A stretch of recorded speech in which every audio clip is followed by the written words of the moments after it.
guys, welcome back to the channel. So we're going to talk about some 45 caliber caveats here.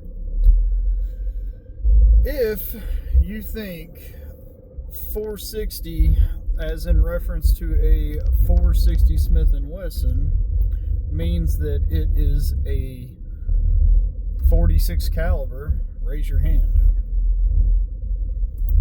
Joke's on you, I can't see you, so I don't know if you're raising your hand or not. But here's the deal. Not all 45 calibers are the same, but a lot of them are. Okay, so for example, your 45 ACP, also referred to as 45 auto, uses a bullet with a diameter of 0.452 inches generally. And so does 45 Colt, also referred to as 45 Long Colt, and so does 454 Casull, even 45 Schofield as well, and so does 460 Smith & Wesson Magnum. All of those generally use a bullet that is 0.452 inches in diameter. So to the average gun shooting guy, to the average just guy that goes to the range and shoots, this information doesn't really do you guys any good because you buy your ammo most of the time. Now, if you get into reloading, you'll quickly learn that there are a bunch of different small variations in bullets when you are selecting the right projectile to load into your cartridge. So one of the big things is that one of the big differences is if you go to something like a 4570, also would include 4590, 45 110, 45 120. All of those use a 0.458 diameter bullet. So it's a different realm of reloading altogether. Those all use 0.458 diameter. And it's pretty important that you don't try to use one of those in a more modern cartridge that would use a 0.452 because things like excessive leading, if you're using hard cast, and excessive pressure can occur, causing weapon malfunctions and or unintentional rapid field stripping, as it were. And so when we're talking about 45 calibers and stuff, there are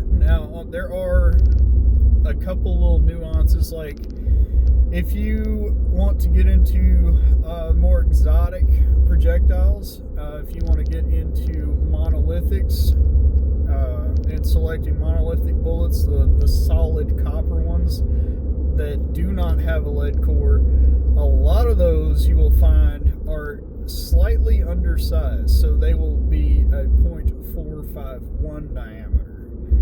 And the reason for that is because a solid chunk of copper, it doesn't compress as much and doesn't mold, and the material doesn't flow into the rifling or the lands like a copper jacketed lead core would, because the lead core is very soft, and so it allows that copper jacket to squeeze in on it, and the material kind of flows or molds into the rifling. So, and they call that the engraving process.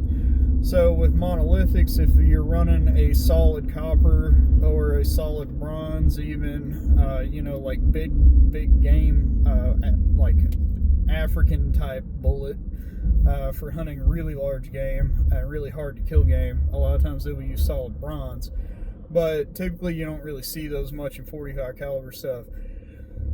Most of it, if you order projectiles that are monolithics, you're going to end up with a projectile that is copper, and it will most of the time be 0.451 in diameter for any general 45 caliber use. Now that 40 or 451 diameter bullet is not going to work in your 4570. Sorry, there's not enough material there. It's not going to engage the rifling properly, which means it's not going to spin properly.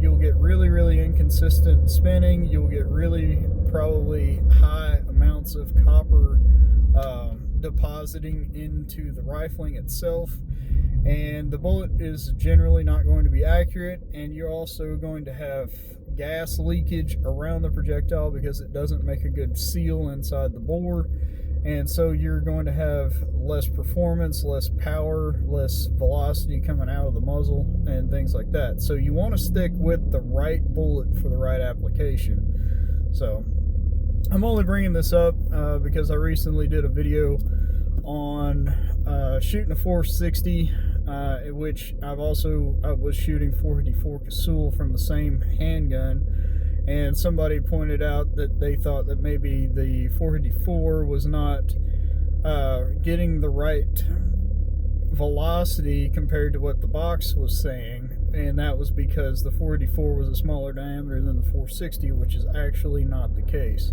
The 460 and the 454 both share the same diameter bullet, which is a .452 inch bullet. So just a couple little things there.